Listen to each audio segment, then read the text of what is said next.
এরপরে ভাল লাগে না লেখালেখি বাদ, এবার কোরআন তেলাওয়াত দিয়ে বালিশে মাথা লাগাই শুনতে থাক। মক্কা মদিনার ইমামের তেলাওয়াত শুনবি আর দেখবি চোখ থেকে পানি পড়ে, এত মজার তেলাওয়াত। শুই না দেখ, ভালো না লাগলে আমার পায়ে ধরে বলছি আর শুনিস না, একদিন শুনে দেখো না। তেলাওয়াত, কোরআন তেলাওয়াত লেখা সার্চ দাও। কালকে আবু রায়হান তেলাওয়াত করে নাই, এই যুবকরা ছিল না? দেখছো আবু রায়হানে তো বড় হয়ে গেছে, পিচ্ছি ভোলা, এখন বড় হয়ে গেছে মাশাআল্লাহ। ওর তেলাওয়াত ইউটিউবে আছে, শোন। তো আমার বাংলার গর্ব। চোখের পানি যদি না আসে, জীবনে আর তেলাওয়াত শুনবি না, বলে দিলাম যা।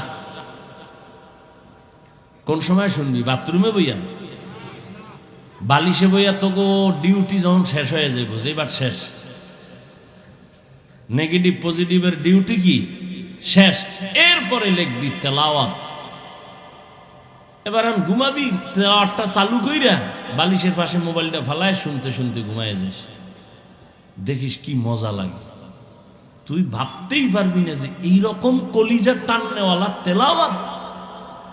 আমার তো দিল বলে এক সপ্তাহ যদি শুনো, তুই নিজে চোখের পানি ছেড়ে কাঁদবি আর বলবি আল্লাহ জিন্দেগিতে আর এই কানের মধ্যে কোনো গানের আওয়াজ নিব না তেলাওয়াত ছাড়া।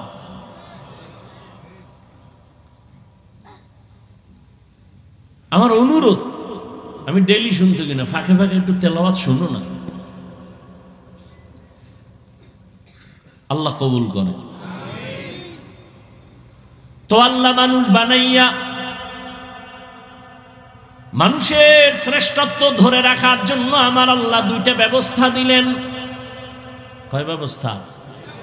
এক ব্যবস্থার নাম রিজালুল্লাহ, আর এক ব্যবস্থার নাম হলো কিতাবুল্লাহ।